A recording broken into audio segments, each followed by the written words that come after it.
Hello and welcome. Let's see who is going to join us today. The subject of this video is one of the biggest pain points that people struggle with. You might think it's money, you might think it's relationships, you might think it's anxiety or stress or insomnia.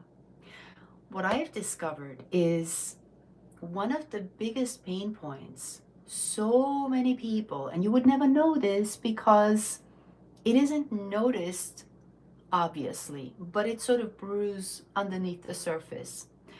One of the biggest pain points people struggle with is self-confidence. So in this video, I would like to share with you what's the secret? What's the secret to having unshakable, unstoppable, unbreakable self-confidence, where you give yourself permission? This sounds a bit weird, but hear me out. You give yourself permission to be unapologetically you, without the masks, without the filters, not having to tiptoe around, not wondering and worrying constantly what people think of you or what they don't think of you or how they might reject you or how might, in other words, real self-confidence. And yes, there is a secret, believe it or not, because as I look back over like probably the last, I don't know, 12, 14 years, however long I've been a hypnotherapist, remember, from my perspective, as a hypnotherapist, people typically come to me what I like to call as a last resort, meaning they have already bent over backwards to fix this issue. They have already been to therapy, decades of therapy, okay? Many of them have been medicated because of anxiety and depression and ADD and ADHD and all the labels and all the diagnoses they receive. They have already learned all the coping skills and the breathing techniques, and they've been told to meditate, and they've been told to do affirmations, and they should just do positive thinking. And then not to mention reading all the self-help books, the self-development books, you got to work on yourself. And again, yes, I'm in favor of that, obviously, but so many people find out after doing all of that work that it didn't work. And that was me. That was me. And self-confidence is something that has been fascinating me my entire life. Maybe because for the majority of my life, I didn't have it.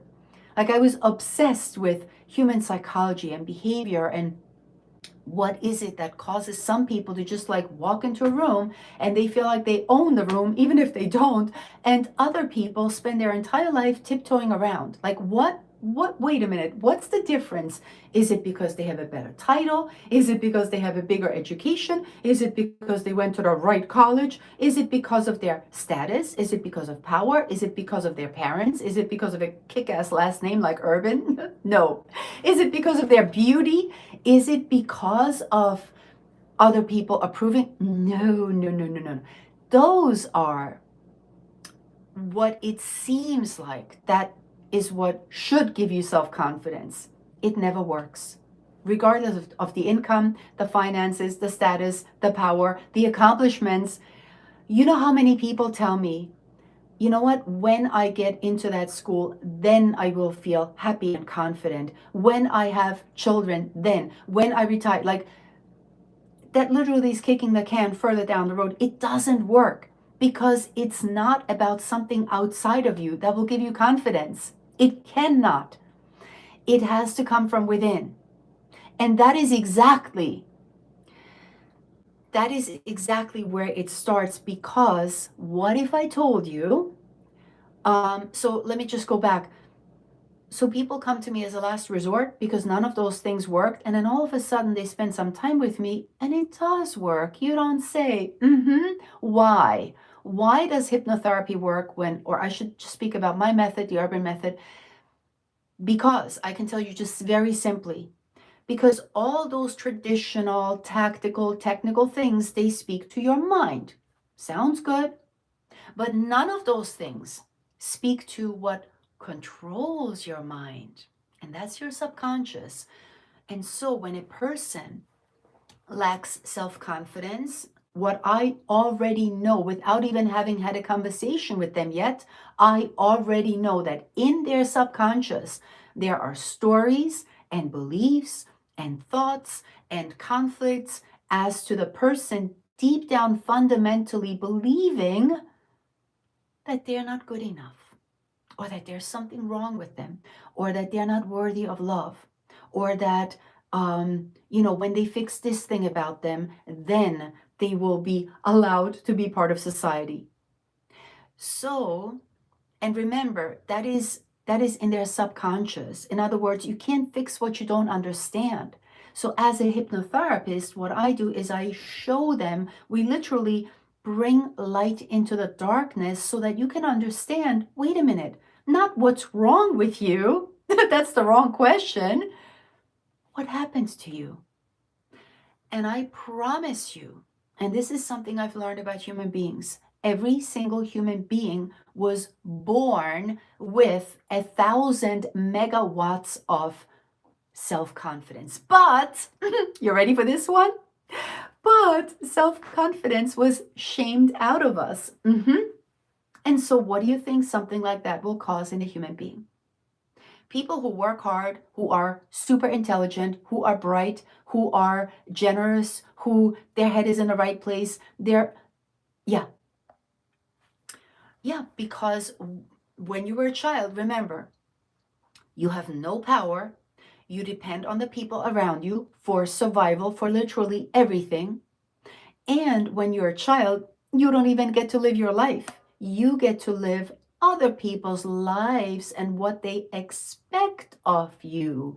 And that's where the problems begin, because in your childhood, typically, technically, tactically, you are repeatedly being told and shown how you're not good enough, how you don't measure up, how you're too much. Oh no, you're not enough. You're too smart. No, you're not smart enough. You should be great in all these subjects. Why can't you be more like your brother? You should believe in this religion, because if you don't, then God will punish you. Like, the fear mongering, the shaming, the guilt tripping that happens in childhood is something that so many people, that's terrorism. Okay, I, as your hypnotherapist, will tell you that is not treating a human being the way they deserve and should be treated. No, that is literally abuse. That's terrorism, that's manipulation, that's control. That does not honor a human being. And so we all grow up in this society where from an early time on, you are being groomed, brainwashed, hypnotized constantly and consistently on how you should be. And most children, okay, most children did not grow up having had the permission to be themselves, to be as spirited, as curious, as loud, as no. You had to obey, conform, and perform. Repeat after me. You had to learn to obey, conform, and perform. Plus, there's more. And you had to seek permission. Everything you wanted or didn't want, you always had to seek permission. Is this allowed or not? So, what do you think something like that will cause in a human being? Wild guess? Any wild guesses out there? Yeah, that will cause and create perfect, literally perfect people pleasers, factory workers, robots. Mhm. And then when people come to me in their 50s, 60s, 70s, and wonder why they have all this anxiety and burnout and stress, and why they can't sleep at night, and why they still lack self-confidence even after all their accomplishments, after all they have achieved, after working so hard, after putting themselves out there, after bending over backwards, checking all the boxes that they were told they should do so that they can be happy, only to find out it didn't work. None of those things filled the void that you have inside of you, because when you were a child, you literally had to abandon the real you. You had to reject, neglect, depress Depression, sound familiar? You had to depress the real you. So once again, what do you think something like that will cause? Something like that will cause you as an adult to feel like, I don't even know who I am anymore.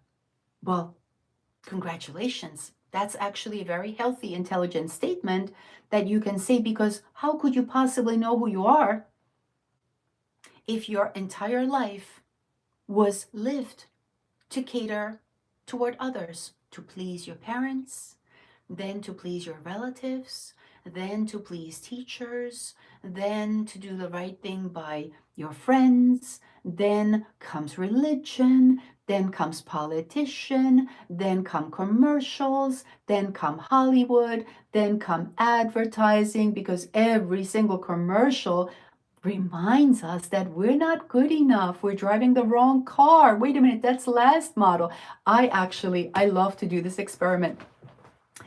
This is like the coolest experiment. So we have several cars, and we have this one car that is dingy and rusty and it's like old and not the prettiest car, right? So, and me, I drive this car and I go to places, supermarket and blah, blah, blah, right? Whatever, running errands. And whenever I drive that car, I can't even tell you when I get out of that car, the way people look at me, judgmentally, like, ew, right? Like, and it's the funnest experiment because it goes to show you that these people know nothing about me. All they see is this person getting out of that, God forbid, that car, and automatically, because appearances matter, these people know nothing about me, but the looks speak volumes, which is amazing. Then, same supermarket, well, different day, same supermarket, same post office, same errands, different car. The shiny new car, the one is like sparkle and blah, blah, blah. Well, guess what? I get treated differently. Which, of course, somebody who doesn't have self confidence or healthy self esteem, something like that will really could hurt and damage your ego. But I just amuse myself because, like, this is so cute. This is just so, right? One car, different treatment. This car, we live in a world where appearances mean everything. And we must be careful, right? Because we have been groomed in a society that, as long as you have the right outfit and you have the right looks and you have the right title, and remember, that's like, so you should feel good enough because you've done all these things, except it doesn't work because appearances are a mask for most people. Until and unless you have a conversation with that person, you actually get to know that person, how could you possibly judge them and criticize and shame them? But that's what society has been doing to us from day one. Day one. Because I don't know if you grew up in a household where children are seen, not heard, or hey, what are the neighbors gonna say? Don't you dare disappoint us. Remember what your last name is and make sure. Then actually what that means is you didn't really matter. As long as you played the role, as long as you played your part, then you got quotation mark approval and praise and validation. That's not approval. That's not praise. That's manipulation. That's control. But as a child, you did the most intelligent, brilliant thing. You played your part the way they wanted you to play it. And you probably nailed it, like 1,000%. And that's called your nervous system eventually, learn how to get into survival mode, which is, again, that's how genius you are, okay? The problem is when you are an adult, you cannot afford to stay in that survival mode program, because that survival mode program is what sharks will eat you. Okay, people who feel superior to you, the bully will be able to bully you, the manipulator will be able to manipulate you, the abuser will be able to control you, the narcissist will be able to find you, and they will literally use your insecurity to their advantage. And this is why I tell every single human being, the most important thing you can do in your life, and I know salespeople, very wealthy business owners will tell us the most important thing you need to learn, the biggest skill is sales skills and communication skills. Wait a minute, back up.